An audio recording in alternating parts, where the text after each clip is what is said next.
اللہ اللہ اللہ اللہ۔ السلام علیکم ورحمۃ اللہ وبرکاتہ۔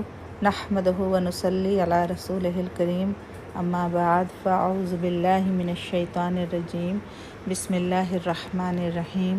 رب اشرح لی صدری ویسر لی امری واحلل عقدۃ من لسانی یفقہوا قولی۔ رب زدنی علما، رب زدنی علما، رب زدنی علما والحقنی بالصالحین۔ اللہم فقہنا فی الدین، اللہم فقہنا فی الدین، اللہم فقہنا فی الدین۔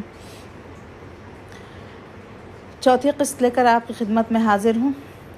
قرآن پاک میں ارشاد ہوتا ہے، یاد کرو جب ابراہیم کو اس کے رب نے چند باتوں میں آزمایا اور وہ ان سب پر پورا اتر گیا تو اس نے کہا، میں تجھے سب لوگوں کا پیشوا بنانے والا ہوں۔ سورہ بقرہ کی آیت کا یہ ہے ترجمہ ہے۔ حضرت ابراہیم خلیل اللہ پروردگار عالم کے برگزیدہ پیغمبر اور ہمارے نبی حضرت محمد مصطفیٰ صلی اللہ علیہ وسلم کے جد امجد ہیں، اور حضور نبی کریم صلی اللہ علیہ وسلم کے سوا دیگر تمام انبیاء مرسلین سے افضل ہیں۔ یہی وجہ ہے کہ نماز میں بحالت تشہد امت مسلمہ کو درود پڑھتے وقت حضرت ابراہیم علیہ السلام کا نام لینے کا بھی حکم دیا گیا اور انہیں امامت اور پیشوائی عطا فرمائی گئی۔ یہ مرتبہ کسی بھی بندے کو اس وقت ملتا ہے جب وہ اللہ تبارک و تعالیٰ کے امتحان میں پورا اترے اور کامیاب ہو جائے۔ حق تعالیٰ نے اپنے پیغمبر حضرت ابراہیم علیہ السلام کے مختلف امتحانات لیے، آپ کو آزمائشوں کی مختلف بھٹیوں سے گزارا جن میں وہ کامیاب و کامران رہے، اس سلسلے میں انہیں امامت اور پیشوائی کا مرتبہ عطا فرمایا گیا۔ سوال یہ پیدا ہوتا ہے کہ آخر وہ کون سے امتحانات تھے جو حق تعالیٰ شانہ نے حضرت ابراہیم علیہ السلام کے لیے کیے تھے؟ وہ کون سی آزمائشیں تھیں جن سے آپ کو گزارا گیا؟ دنیا میں عام آدمی کا امتحان اس کی قابلیت اور صلاحیت معلوم کرنے کے لیے لیا جاتا ہے، لیکن اللہ تعالیٰ تو علیم و خبیر ہے، اس سے کسی کا کوئی حال مخفی یا پوشیدہ نہیں ہے۔ اس لیے حضرت ابراہیم کے امتحان نہ معلوم قابلیت یا صلاحیت کو جانچنے کے لیے نہیں تھی، اور نہ ہی حضرت ابراہیم کے امتحان و ابتلا کسی جرم کی پاداش میں تھے۔ اس کی وجہ یہ ہے کہ انبیاء معصوم اور پاک ہوتے ہیں، تو پھر اس امتحان کی وجہ کیا تھی؟ اس کی وجہ آپ کی تربیت تھی۔ ان آزمائشوں اور امتحانات کے ذریعے اللہ رب العزت کو اپنے خلیل کی تربیت کر کے آپ کے درجات کو مقامات عالیہ تک پہنچانا تھا۔ اس کا مقصد حضرت ابراہیم کی جلالت شان کو نمایاں فرمانا بھی تھا۔ یہ امتحان کیا تھے جن سے حضرت ابراہیم علیہ السلام کو گزرنا پڑا؟ امتحان کیسا بھی ہو ہمیشہ کٹھن ہوتا ہے۔ ان سے گزرنے والا ان میں جو خوش اسلوبی اور استقامت دکھاتا ہے اس کے باعث وہ یقیناً کامیاب ہوتا ہے۔ حضرت ابراہیم علیہ السلام کے لیے پہلا امتحان ہی بے انتہا مشکل تھا۔ پوری قوم حتیٰ کہ ان کا اپنا خاندان اور گھرانہ بھی بت پرستی میں مبتلا تھا۔ سب کے عقائد نظریات مختلف تھے۔ ان سبھی کو ایک سچا دین عطا کیا گیا اور اس کی تبلیغ کرنے اور قوم کو اس کی دعوت دینے کا بار گراں حضرت ابراہیم خلیل اللہ پر ڈالا گیا تھا۔ کام تو مشکل تھا، لیکن آپ نے پیغمبرانہ جرأت و ہمت کے ساتھ بے خوف و خطر ہو کر قوم کو خدائے وحدہ لا شریک کی طرف بلایا اور بت پرستی کی خرابیاں مختلف عنوانات سے بیان کی، عملی طور پر بتوں کے خلاف جہاد کیا۔ اس پر پوری قوم آمادہ جنگ ہو گئی، اور اس وقت کے بادشاہ نمرود اور اس کی قوم نے آپ کو زندہ آگ میں جلا دینے کا فیصلہ کیا۔ اللہ کے خلیل نے ان سب مشکلات میں ذرا بھی کم ہمتی نہیں دکھائی، بلکہ آپ کو آگ میں ڈالنے کے لیے پیش کر دیا۔ اس موقع پر اللہ تبارک و تعالیٰ نے آگ کو حکم فرمایا، اے آگ تو ابراہیم پر ٹھنڈی اور سلامتی والی بن جا۔ چنانچہ ایسا ہی ہوا۔ ایک امتحان سے فارغ ہوئے تو دوسرا امتحان لیا گیا۔ حکم ہوا کہ اپنے اصل وطن کو چھوڑ کر شام ہجرت کریں۔ حضرت ابراہیم علیہ السلام نے رضا الہی کی خاطر قوم و وطن کو بھی خیر بات کہہ دیا اور شام چلے گئے۔ کچھ عرصہ بعد ایک اور حکم ملا جو تیسرا حکم تھا۔ حکم ہوا کہ بی بی ہاجرہ اور ان کے شیرخوار بچے اسماعیل کے ساتھ شام کوچ کر جائیں۔ اللہ کے خلیل نے بلا چوں چرا حکم کی تعمیل کی۔ پھر وہ ایک چٹیل میدان اور گرم ریگستان میں پہنچے، بے آب و گیا، سنسان بیاباں، جہاں نہ آدم نہ حیوان نہ چرند نہ پرند، یہاں اللہ تعالیٰ کے خلیل حضرت ابراہیم کو حکم ملتا ہے کہ بیوی اور بچے کو یہیں چھوڑیں اور خود شام واپس چلے جائیں۔ اللہ کے خلیل حکم پاتے ہی اس کی تعمیل کے لیے کھڑے ہو جاتے ہیں۔ بیوی کو ایک تھیلی کھجور کی اور ایک مشکیزہ پانی کا دے کر دونوں ماں بیٹے کو چھوڑ کر شام کی طرف واپس روانہ ہو جاتے ہیں۔ تعمیل حکم میں اتنی تاخیر بھی گوارا نہیں کہ بیوی کو یہ اطلاع ہی دے دیں کہ جب ہاجرہ آپ کو جاتے ہوئے دیکھتی ہیں تو پکارتی ہیں، ہمیں اس لق و دق میدان میں چھوڑ کر آپ کہاں جا رہے ہیں؟ آپ کو اللہ کی طرف سے یہ حکم ملا ہے۔ حضرت ابراہیم نے اقرار میں جواب دیا تو بی بی ہاجرہ کہتی ہیں، اچھا جائیے، جس مالک نے آپ کو چلے جانے کا حکم فرمایا ہے وہ ہمیں ضائع نہیں کرے گا۔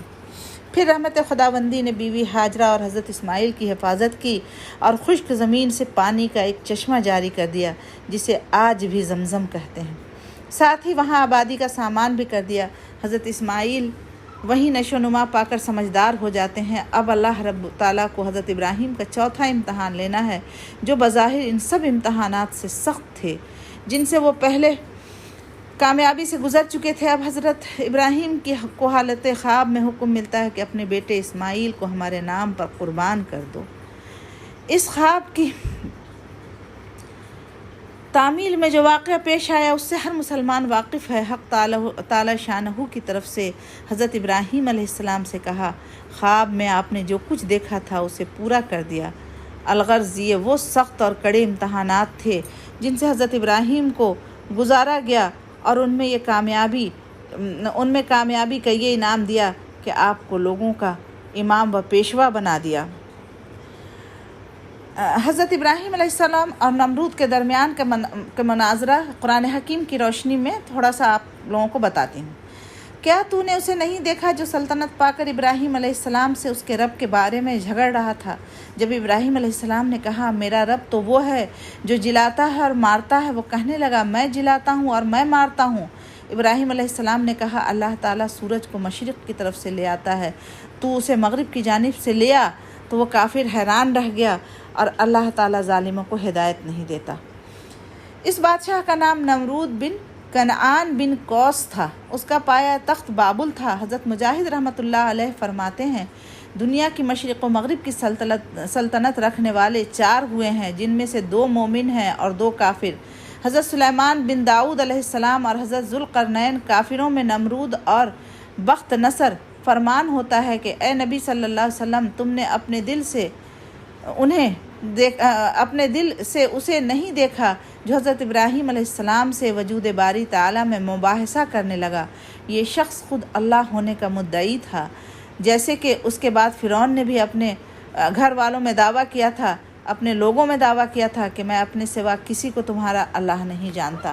کیونکہ ایک مدت اور عرصے سے یہ بادشاہ چلا آ رہا تھا، اس لیے دماغ میں رعونت آ گئی تھی۔ سرکشی اور تکبر، نخوت اور غرور طبیعت میں سما گیا تھا۔ بعض لوگ کہتے ہیں کہ 400 سال تک حکومت کرتا رہا تھا۔ حضرت ابراہیم علیہ السلام سے اس وجود باری تعالیٰ پر دلیل مانگی تو آپ نے نیست سے ہست اور ہست سے نیست کرنے کی دلیل دی، جو ایک مثل آفتاب روشن دلیل تھی۔ نمرود نے جواباً کہا، یہ تو میں کرتا ہوں۔ یہ کہہ کر وہ بہت سارے لوگوں کو اس نے بلوایا جو واجب القتل تھے، ایک کو قتل کر دیا اور دوسرے کو رہا کر دیا۔ دراصل یہ جواب اور یہ دعویٰ کس قدر لچر اور فضول ہے اس کے بیان کی ضرورت بھی نہیں۔ حضرت ابراہیم علیہ السلام نے صفات باری تعالیٰ میں سے ایک صفت پیدا کرنا اور پھر نیست کر دینا بیان کی تھی۔ اس نے نہ تو انہیں پیدا کیا، نہ ان کی یا اپنی موت و حیات پر اسے قدرت، لیکن اپنی علمیت جتانے کے لیے باوجود اپنی غلطی اور مباحثہ کے اصول سے فراری کو جانتے ہوئے صرف ایک بات بنا لی۔ حضرت ابراہیم علیہ السلام بھی اس کو سمجھ گئے اور آپ نے اسے کند ذہن کے سامنے ایسی دلیل پیش کر دی کہ صورتاً بھی اس کی مشابہت نہ کر سکے۔ چنانچہ فرمایا کہ جب تو پیدائش اور موت تک کا اختیار رکھتا ہے تو مخلوق پر تیرا تصرف پورا ہونا چاہیے۔